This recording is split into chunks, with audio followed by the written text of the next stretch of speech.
Hi, everyone. I'm Victoria Arnstein. Welcome to Wife's a Bitch podcast. This is going to be a solo ride. And to talk about impress yourself, I think you'll get a lot out of it. If you're looking to get back with a boyfriend or a spouse and you think it's over, well, this might help you. You know, what I'm going to talk about today, I'm going to go over some chapters and some stuff that maybe you never know what's going to happen. You don't know who needs to hear this. I could just randomly open up anything. I I would say the number one thing for me, if I can't remember anything really, I'm just going to reference it in the book. But really, for the most part, I remember what I wrote, and I remember what tools I needed to get back to where I needed to be. Um, if I were to describe in one word how to get somebody back, I don't know if I would describe it in one word, but I would say to be less needy. The word needy comes to mind because I was very much putting my husband on a pedestal when we got married. When we met, we were dating, and he really, really was into me. And I didn't know I was doing it, but I was very confident because I didn't care. I didn't attach myself to any emotion yet. And because of that, it helped me to be myself and not put on an act and not have to, because let me tell you something what happens when women are trying so hard that their game gets messed up, it becomes this perpetual uh kind of feeling like they're onto you. Like a man could tell if he's being duped, and this whole confidence game, well, it doesn't have to be a game. Like you could actually earn confidence. Like you could actually build your confidence and you don't have to try so hard. You don't have to get him to want you based on games like that. Okay. The game never ends. I'm not going to lie. When you get married, the game actually just begins. I know it's hard for a lot of single people to hear that, but it's true. You think you're going to just relax once you're married. And in some cases, that's possible. But I would say for the most part, you got to keep him on his toes. If you're a woman, if you're a wife, let me tell you something, things get complacent and men are into challenges and men like a hunt. And if you're going to be complacent sitting in your sweatpants and sweatshirt when he gets home all the time, I'm not saying you can never do it, but all the time, you know, other things are going to excite him. And I don't think that that's where you want to be in your marriage. I think that there's uh, a give and take. Also, you don't want him being complacent. That how boring and annoying would that be for you? Look at it that way. If you see him just not giving a shit anymore and just getting a beer belly and, sitting all day on the couch and farting, you're not going to want that. So why would you want to be that way for someone else? Think of yourself as constantly dating in your marriage. And I'm not saying you have to go out on dates, but you have to make things interesting, and you also have to have a life of your own. You have to have something that you're interested in besides him. I made him my interest, my focal point, my everything. He was getting better and better, and I was getting more and more attracted to him. So that whole neediness came into play, and I felt fear. Fear is a four-letter word, literally and figuratively. Fear will mess you up. The fear of, and I think they just did a statistic on this. The fear of losing someone after you have them. The constant, oh my God, I gotta hold on to this. But that is too much pressure for your, significant other. It's just too much pressure on them because they always feel like they have to keep you happy. And I know these sounds like cliches, but honestly, it really is that simple. Stop being so needy. And the way you do that is I've written a book on how to get those to those places, like the 8 pillars of health. Here I talk about fear and confidence. Um, I have chapters on that. And I talk about the 8 pillars of health, which basically means take care of yourself. Really, truly take care of yourself. Always make yourself happy and looking good and just feeling good. That is so attractive. Even if you're not with anybody, how great is that to be? How great of an accomplishment. And that's another thing. You want accomplishments in your life. You want to do things that are impressive, not only to other people, but to yourself. Like, what do you get impressed by? Why not work on those things? Work on a talent that you have, a hobby that you have. Maybe you'll get better and better. You don't have to make money on it. Maybe it's just something you really enjoy and you're just occupying your brain with comfortable things for yourself and challenging things for yourself. The more challenging the thing that you accomplish is, the more impressed you'll be with yourself and the more impressed other people will be. And that'll be just a magnet. You'll be a magnet. That is a guarantee. For instance, I've done things that I never thought I could do. Never. Like I fasted for 21 days on water. I'm not recommending that for everybody, but I was on a health journey and that was my path that I went on. And, just to say that I did that, I now belong to a small group of people that have done that. I can always say that I did that. Again, I'm not recommending it for everybody and I'm not a doctor. I was a health coach for years and this is what I did for myself. And I wanted to experience that. Uh, Another thing I did was I ran marathons. First, I started out with a 5K, then a 10K. Just sign up, show up, walk half of it. Doesn't matter. Your time doesn't matter. Just say you did it. Just to say you did it so you can be relatable to maybe another runner and attract another runner. Or maybe you could say you did something that someone else didn't do. That's pretty attractive. You don't have to be like the person that you're with.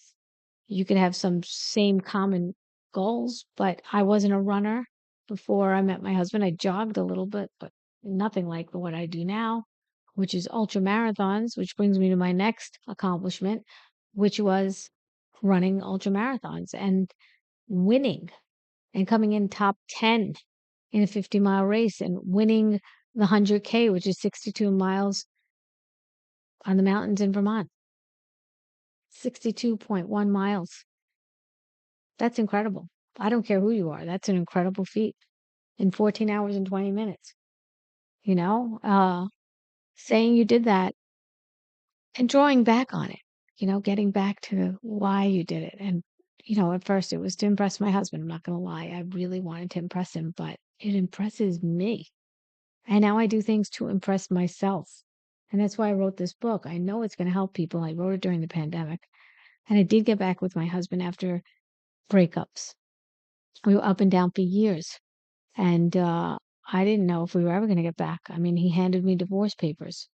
I thought it was over. We were up and down. I can't even tell you how many times. Like it was for 20 years. And then we really thought, this is it. This is it. And I didn't know the steps or where to go. And nobody in my family was divorced. No one could help me. I was on my own. So I had to figure it out myself. And I had been given gifts of, I don't know, intuition, things I went by instinct, of how to get better. And so I wanted to share it in a book. And I want to share it with you maybe today on the podcast. Um, I say wife's a bitch because wife is like life, you know? Life could be a bitch, but life is great too. So life wife's a bitch if you're doing it right. Life's a bitch also if you're doing it right. Like this is where I'm at because I've come to my own in my own and I've come to a realization that you could be so much better than you think you are. You are so much better than you think you are. You just don't know it, you know? Sometimes it takes other people to tell you. Um, but like I said, the more confidence you have, and that happens with more accomplishments. So keep signing up for a 10K, going to places that make you feel uncomfortable. Get comfortable with the uncomfortable, as people always say. It's really true. There's so much truth to that. It builds your character and it gives you a navigation of how to get through that next time. It'll help you get through something each time you do something that's hard. Um, you'll have different neurons, neuro paths to get to, and you'll know how to do it because you did it. And you could do it so many times. You could have a lesson that you never really learned from, and you'll get it in a different way, but you'll get one. and you'll keep getting them, and they'll never end. So you might as well just really understand that it's going to be uncomfortable and you're going to get through it. You're going to get through that uncomfort. Another thing I would recommend uh, would be to talk about how you met your significant other. If you're on the break right now, and I do believe that taking time off from people, and I didn't want to believe this and I didn't want it, but that by default, my husband wanted the break. I I truly think that the more you if you're having the problem getting back with somebody and you're you were once really, really close and loved each other, what was it that got you together in the first place? Talk about that. Talk about it with a friend or a therapist. Talk about anybody. Talk about it with anyone who'll listen. Even if you have to start your own podcast and you need to make new, connections. A lot of things are just about connections. It could be with a stranger. It doesn't have to be with someone you know. In fact, sometimes I really suggest you do that. But talk about why you met. I mean, how you met and what it was that got you to that point of marriage or living together or whatever it is you're doing. Um, there had to be a reason. There had to be something there. And the more you talk about it, the more you visit that place, and the more you're going to realize, oh, wow, that really was special. Why? You'll find out. You'll find it. You'll find it every time you tell that story of how you met someone. You're going to feel that spark because there was a spark, and that's why you got together in the first place. Um, Another thing we can talk about are the actual pillars of health, which, if you read my book, and I'd like you to read my book because it goes into detail of not total detail, like where I discuss it completely, but it touches on how to feel healthy. Just feel healthy. My number one thing is sleep. If you don't have enough sleep, I don't care who you are. I don't care how much money you have. I don't care what you're doing in your life. If you don't have enough sleep, everything's gray. It's not in color. You're not living in color. So I suggest sleep be your number one. Stop masking it. Stop getting up early and just drinking coffee. If you have to go to sleep earlier, go to sleep earlier. If you have to take some sort of medication to get to sleep for the first few nights, or you have jet lag or something, you must have sleep. You won't say the right things. You won't eat the right things. You won't feel the right way. You won't have enough energy to exercise, which is another pillar of health. And exercise doesn't have to be strenuous, although I think that there should be some workouts in your week that do get a little bit uncomfortable and strenuous. That also helps your pathways in your brain keep going at something that's hard. And you build more muscle, you build more stamina. You get a runner's high, you get whatever high you get from exercise. Going for long walks, active meditation, so important. That's what I do. I do active meditation. Some people like to sit and don't think of and not think of anything. I'm not one of those people. Can I do that? Yeah. And when I do it, I actually visualize really good outcomes. Some people call it manifestation. I didn't know I was doing this, but before I won my 62-mile race, I would, the training is where it's at. You train hard, race easy. I would lay down in my bed. This was before I ever put my cell phone on a charger next to my bed. I used to live in Hawaii and I just left it inside and I slept outside actually in a like a covered area, but on a terrace. And it was weird. But it was beautiful fresh air. It was right near the ocean and it's heaven. I did that for 7 years. But anyway, I used to visualize before that even. I was living in Westchester and I don't know why I went to Hawaii, but I used to visualize things there too. That's my last memory of really visualizing something hard to do. Um, but when I lived in Westchester, I was training for my ultra. My husband gave me some encouragement, which helped. I don't know why it helped. It shouldn't have to help, but it did. At that time, I was still trying to impress him. So that helped me. Next time, and from now on, I do it myself. My own motivation comes from me. I was self motivated too back then, but I really wanted to impress him. He said I can come in top 5 of the 62-mile race. That's top 5. Oh my God, that's incredible. I have maybe 300 people. Okay, I'll take it. I ended up winning first place. I did exactly what he said to do in the training. He's also an ultra marathoner, a fabulous runner. And I did everything he said, and I won it. So, if you could take what people give you, that's fine. But I think you could do it for yourself. You could be your own cheerleader. You really can be your own cheerleader. And I think that that is way more sustainable than relying on somebody else to cheer you on. People are like, you don't support me. You don't support. Don't worry about their support. You don't need anyone's support. Okay. Maybe you need their help, but you don't need their support. There's big difference. Like if my husband's good at running and he can give me some help and pointers and tips, that's great. But I don't need his support. I could do things without it. You could do things without support. It's okay to do things by yourself. In fact, it's actually more impressive to do it by yourself. Um, I mean, without the support.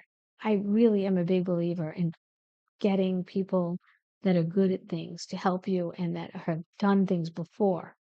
Now, people could tell you, oh, do it this way, do it that way.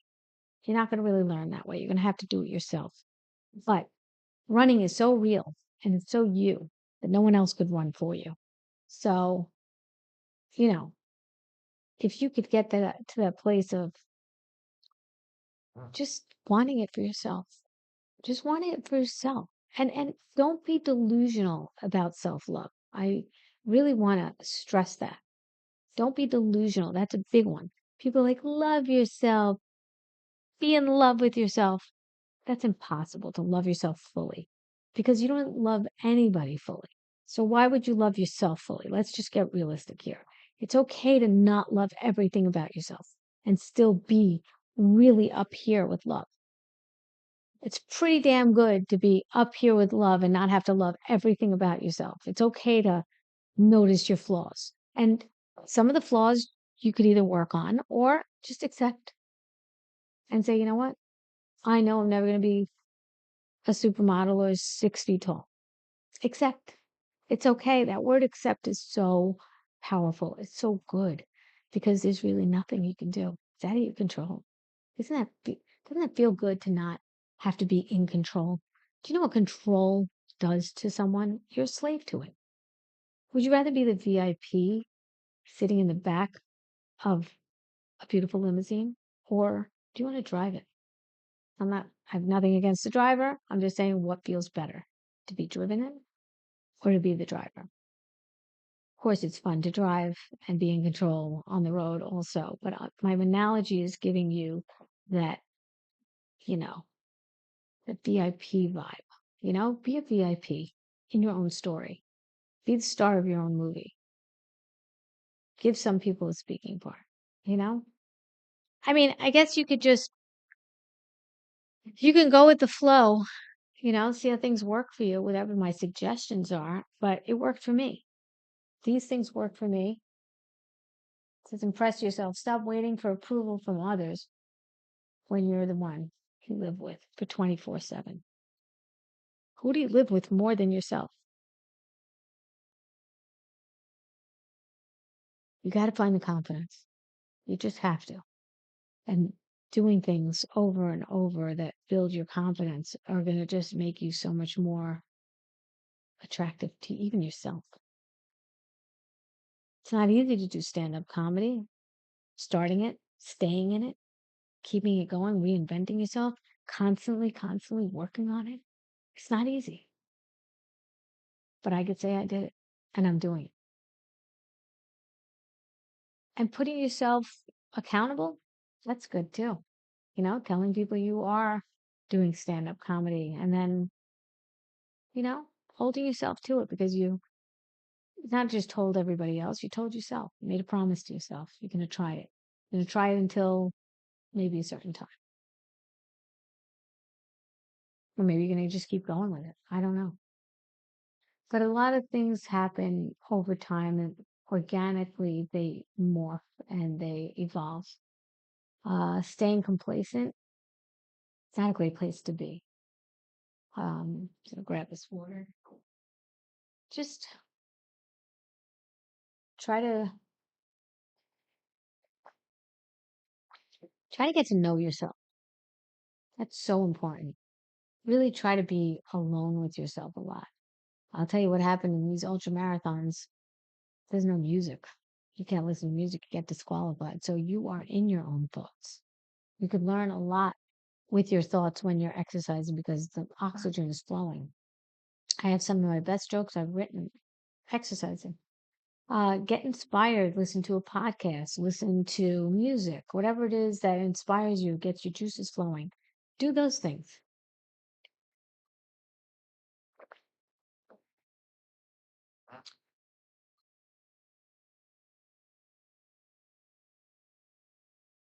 I was devastated when my husband didn't want me back.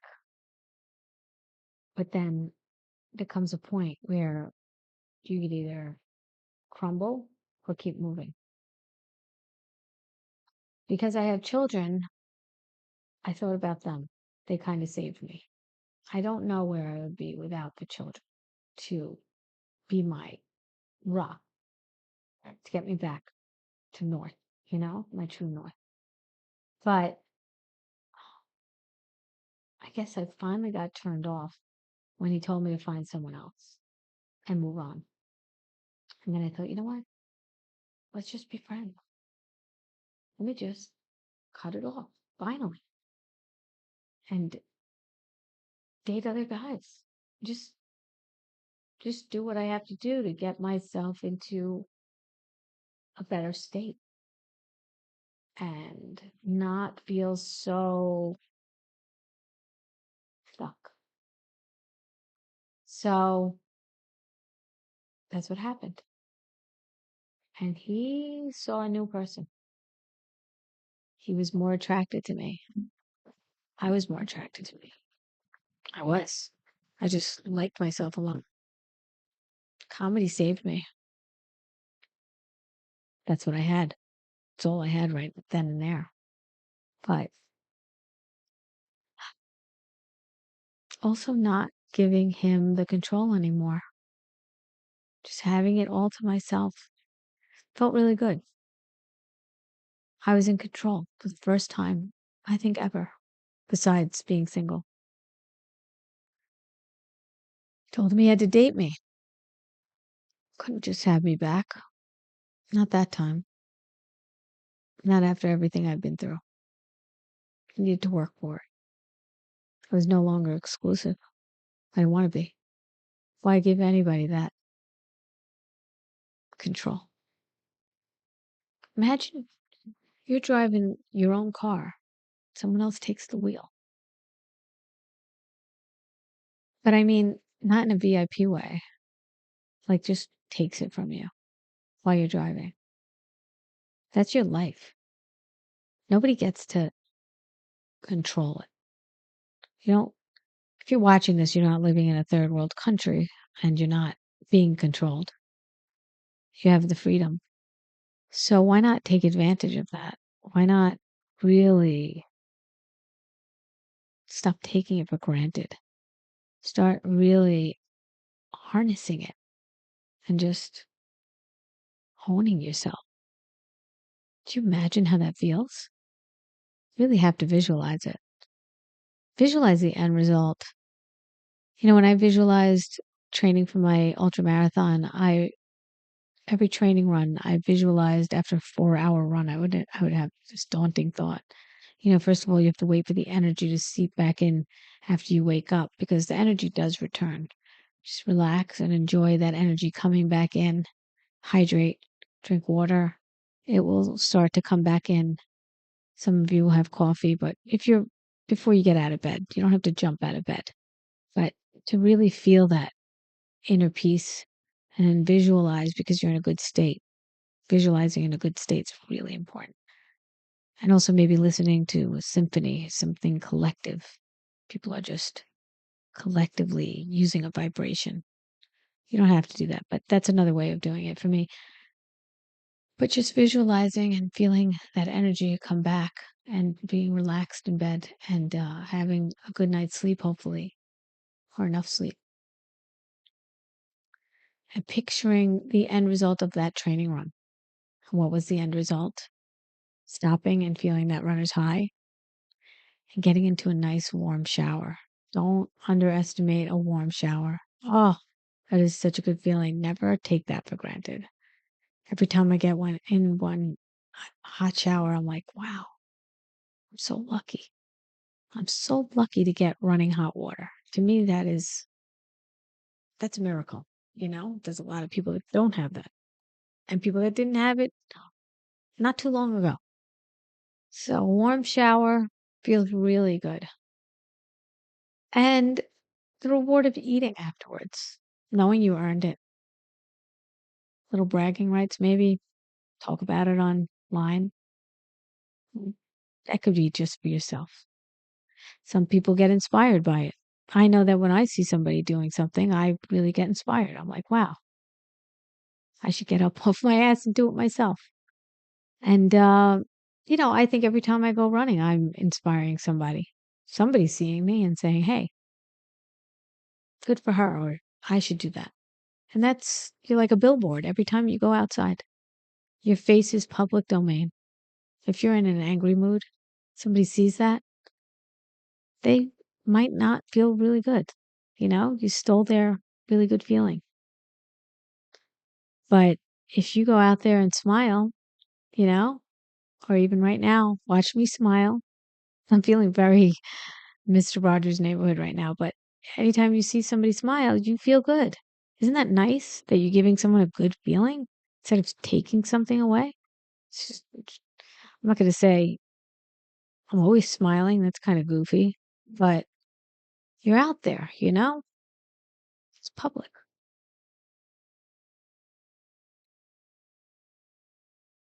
Find a place where you can go walking for an hour or two. Really dig deep. Get into your head. Odds are you'll find a way to find a solution to at least one of your problems. If if you have any problems at all. Everybody has something. But I can't stress enough how important it is to love yourself and impress yourself. It's everything. It's really everything. And you can do it. It's so important to take care of yourself. Start doing that more and more every day. Ever feel guilty or selfish that you did it? Even if you have to take care of other people, you know the saying, put your oxygen mask first in the airplane. Do you first. I promise you, you're no good for anybody unless you're good for yourself first. Nobody owes anybody anything. Isn't that great? Just knowing that, I think it's great. This is just dialogue. I mean, it's not a dialogue. This is just monologue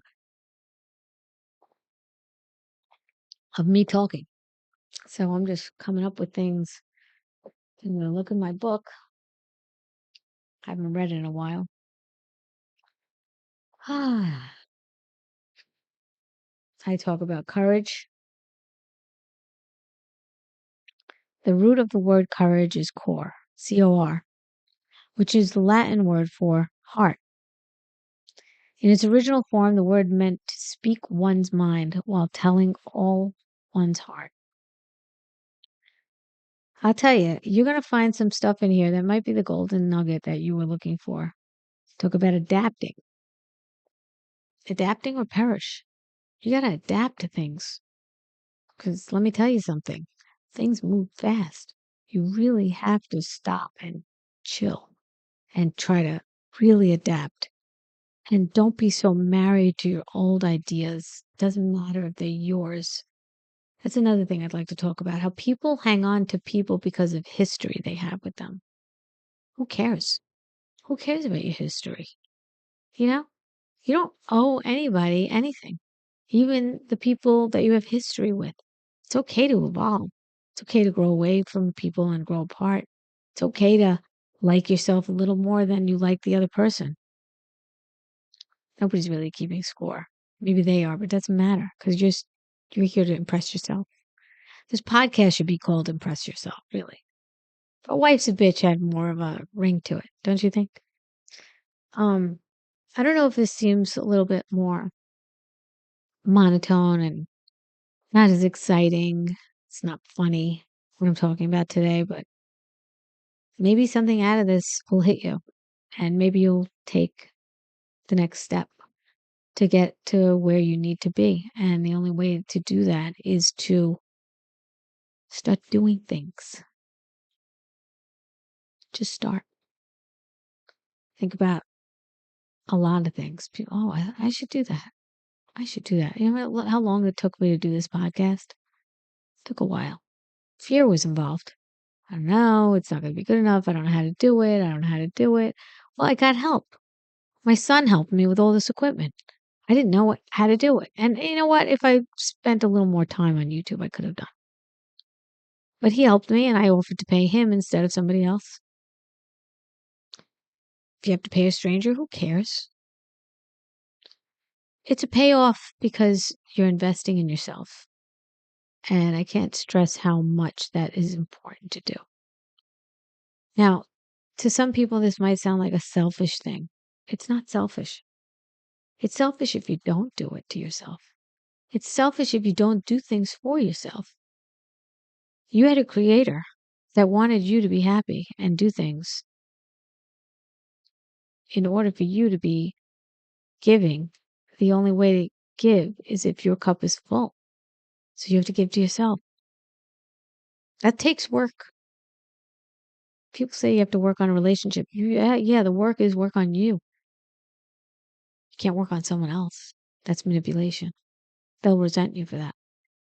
Work on you. In order to work on yourself, get to know yourself. Get to know yourself. So important.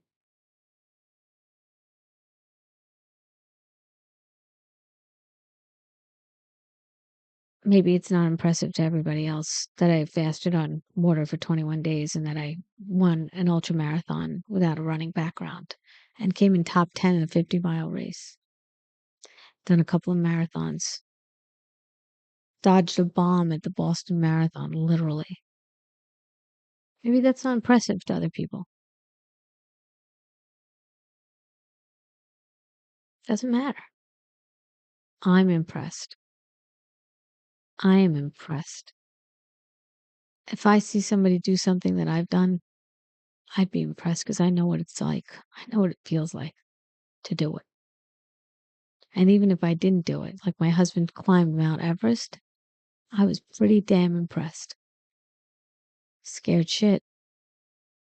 Thought he was dead. Could have died 4 different times that he told me about. But now that it's over, I mean, anybody who even signs up for that, it's impressive because it's life or death. There's no in between. Maybe there's major injury, but if you get injured on Mount Everest, it's game over. Nobody's dragging your ass down. It's another thing that's really real. No one's going to climb for you. It's impressive, though.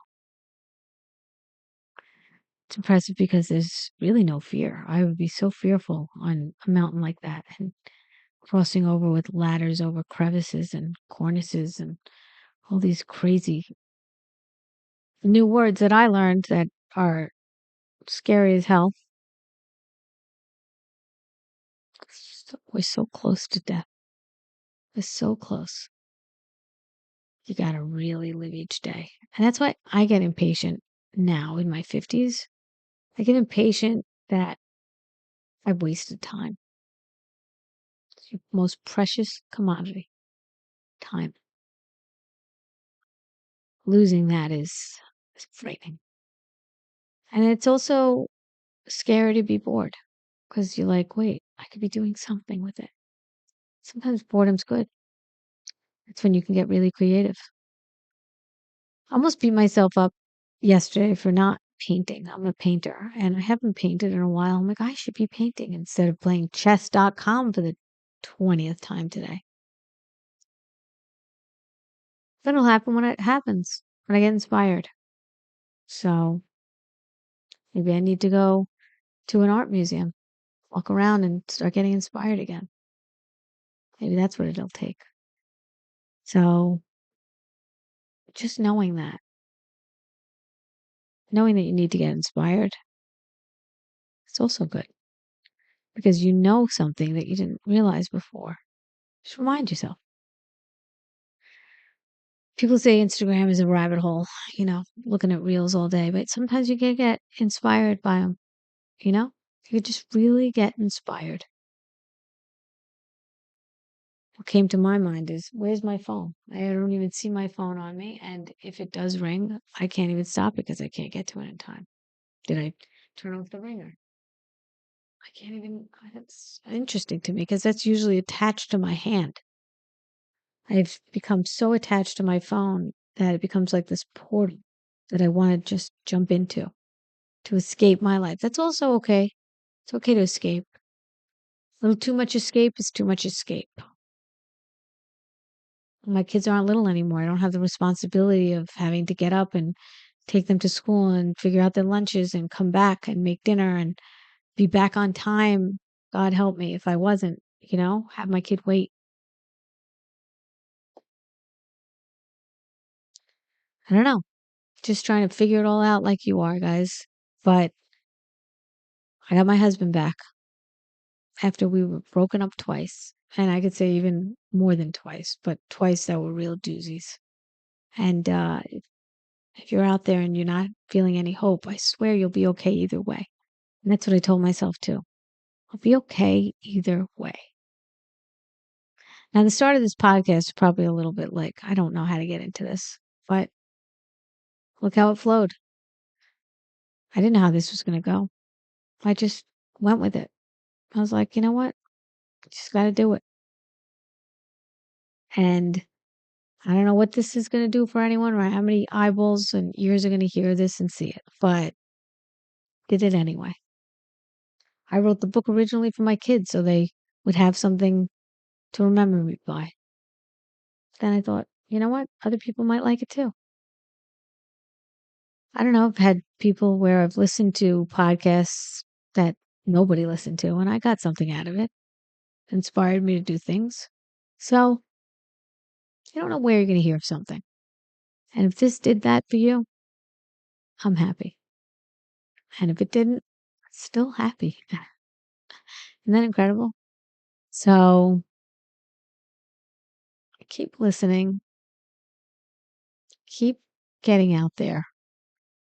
It's not over until it's over, and you're not going to make it over. That's beyond your reach. You're not going to make it over because you shouldn't have to. That's not your responsibility to end anything unless it's real heartache and toxic. But when it comes to your life, you're going to keep going because there's always a sunrise and there's always a sunset, and you don't know what's around the corner. My mom once said that to me when I was broken up with a boy I really liked. You never know what's around the corner. And she was right. I met my husband 2 weeks later. You just don't know. And the exciting part is not knowing. The predicting part stinks. It's fun to predict and then be right about certain things like the end of a movie, but not for your life. Not when it comes to your life. When it comes to your life, it's exciting. At least have that much for yourself. At least give yourself that, the exciting thing. Isn't that a great way to go through life anyway? Just be more excited. Anyway, went through some hard times. We were broke. We had 3 kids and we were broke. We didn't know what we were going to do.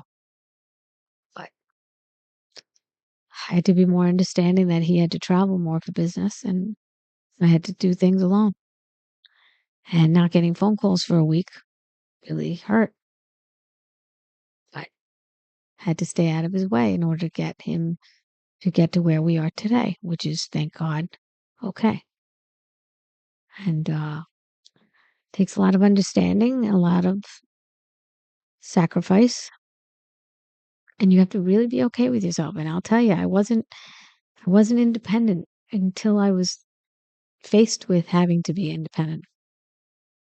And now I actually prefer it.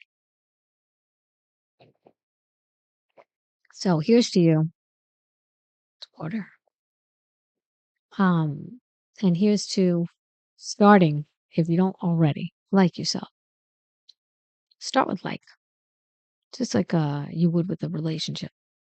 And by the way, I say date your husband because, and I don't mean just go on a date. I mean date him like if you're gonna end up with somebody anyway, if it's not him, you're gonna have to practice that anyway. So might as well be with the one you were with in the first place. So keep working on you, and they'll notice. All right? And if they don't notice, you'll notice. So that is me solo on this podcast called Wife's a Bitch. And if you want to come to my comedy shows, I know it didn't sound like I was funny on this, and I wasn't, but believe it or not, I have a lot to say. I have a lot of philosophies, and I think that being a comedian makes you a philosopher. So you laugh about it too. Laughter is another pillar of health. It's one of my favorites. All right, guys, thank you for tuning in. Be back next time.